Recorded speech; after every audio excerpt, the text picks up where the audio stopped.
Hello freeze, ಇಂದಿನ ಸಂಚಿಕೆಯಲ್ಲಿ super delicious ಆದ ಲೆಮನ್ ಪೆಪ್ಪರ್ ರೈಸ್ ಮಾಡುವುದು ಹೇಗೆ ಅಂತ ಸೂಪರ್ ಸಿಂಪಲ್ ಆಗಿ ತಿಳ್ಕೊಳ್ಳೋಣ. ಇನ್ನೇಕೆ ತಡ, ಲೆಟ್ ಸ್ಟಾರ್ಟ್.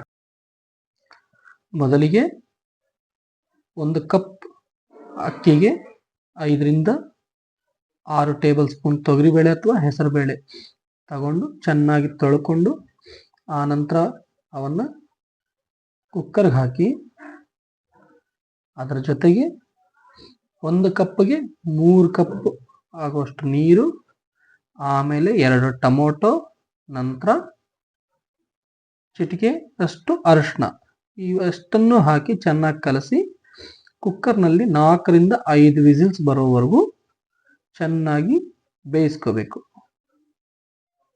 ಅಕ್ಕಿ ಮತ್ತು ಬೇಳೆ ಬೇಯಷ್ಟರಲ್ಲಿ 1 ಟೇಬಲ್ ಸ್ಪೂನ್ ಜೀರಿಗೆ, ಅರ್ಧ ಟೇಬಲ್ ಸ್ಪೂನ್ ಮೆಣಸು ಮತ್ತು 2 ಒಣಮೆಣಸಿನಕಾಯಿ ಒಂದು ಬಾಣಲಿಗೆ ಹಾಕೊಂಡು ಅದನ್ನ ಹದವಾಗಿ ಹುರ್ಕೋಬೇಕು.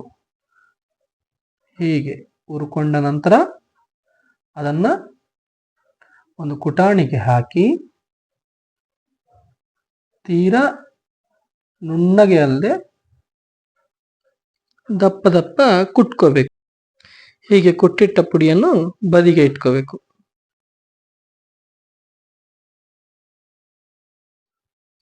ನಂತರ 1 ಟೇಬಲ್ ಸ್ಪೂನ್ ಸಾಂಬಾರ್ ಪುಡಿ ಅಥವಾ ರಸಂ ಪುಡಿ ತಗೊಂಡು ಅದಕ್ಕೆ 3 ಟೇಬಲ್ ಸ್ಪೂನ್ ನೀರು ಹಾಕೊಂಡು ಉಂಡೆ ಕಟ್ಟದ ಹಾಗೆ ಚೆನ್ನಾಗಿ ಕಲ್ಸ್ಕೋಬೇಕು. ಕಲ್ಸ್ಕೊಂಡ ನಂತರ ಅದನ್ನ ಪಕ್ಕಕ್ಕೆ ಇಟ್ಕೋಬೇಕು. ನಂತರ ಅಗಲವಾದ ಒಂದು ಬಾಣಲಿಗೆ 1-2 ಟೇಬಲ್ ಸ್ಪೂನ್ ಎಣ್ಣೆ ಹಾಕಿ ಅದಕ್ಕೆ ಸಾಸಿವೆ ಹಾಕಬೇಕು. ಸಾಸಿವೆ ಚಿಟಪಟ ಅಂತಿದ್ದಂಗೆನೆ 4-5 ಬೆಳ್ಳುಳ್ಳಿ ಎಸಳುಗಳನ್ನು ಹಾಕಿ ಅವನು ಚೆನ್ನಾಗಿ ಹುರ್ಕೋಬೇಕು. ನಂತರ ಅದಕ್ಕೆ ಕರಿಬೇವಿನ ಸೊಪ್ಪು ಹಾಕಿ ಹದವಾಗಿ ಹುರ್ಕೋಬೇಕು. ಹೀಗೆ ಹುರ್ಕೊಂಡ ನಂತರ 2 ಒಣಮೆಣಸಿನಕಾಯಿ ಕೂಡ ಅದಕ್ಕೆ ಬೆರೆಸ್ಕೊಂಡು ಹುರ್ಕೋಬೇಕು. ನಂತರ ಬೇಯಿಸಿ ಇಟ್ಕೊಂಡಿರುವಂಥ ಅನ್ನ ಮತ್ತು ಬೇಳೆ ಮಿಶ್ರಣವನ್ನ ಬಾಣಲಿಗೆ ಹಾಕಿ ಕಲಿಸ್ಬೇಕು. ಹೀಗೆ ಕಲಸಿದ ನಂತರ ಇದಕ್ಕೆ ಸುಮಾರು 600 ml ಅಷ್ಟು ಬಿಸಿ ನೀರನ್ನು ಆಡ್ ಮಾಡಬೇಕು. ಈಗ ನೀರು ಸೇರಿಸಿದ ನಂತರ ಈ ರೀತಿ ಜಾರ್ ಬರುತ್ತೆ. ಅದಕ್ಕೆ ಸ್ವಲ್ಪ ರುಚಿಗೆ ತಕ್ಕಂತೆ ಉಪ್ಪು ಬೆರೆಸ್ಕೊಂಡು ಸಾಂಬಾರ್ ಪುಡಿ ಕೂಡ ಬೆರೆಸ್ಕೊಂಡು ಚೆನ್ನಾಗಿ ಕಲ್ಸ್ಕೋಬೇಕು. ಹೀಗೆ ಕಲ್ಸ್ಕೊಂಡ ನಂತರ ಹೀಗೆ ಸಾಂಬಾರ್ ಪುಡಿ ಕಲಿಸಿದ ನಂತರ ಅದಕ್ಕೆ ಕುಟ್ಟಿ ಇಟ್ಕೊಂಡಿರುವಂತಹ ಮೆಣಸು ಮತ್ತು ಜೀರಿಗೆ ಪುಡಿಯನ್ನು ಹಾಕಿ ಚೆನ್ನಾಗಿ ಕಲ್ಸ್ಕೋಬೇಕು.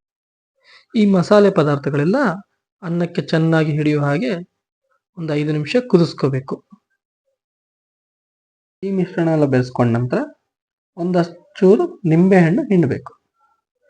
ನಂತರ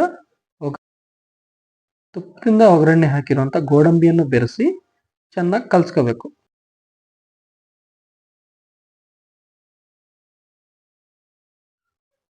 ನಂತರ ಕೊನೆಯಲ್ಲಿ ಒಂದಷ್ಟು ಕೊತ್ತಂಬರಿ ಸೊಪ್ಪನ್ನ ಉದುರಿಸ್ಕೊಂಡ್ರೆ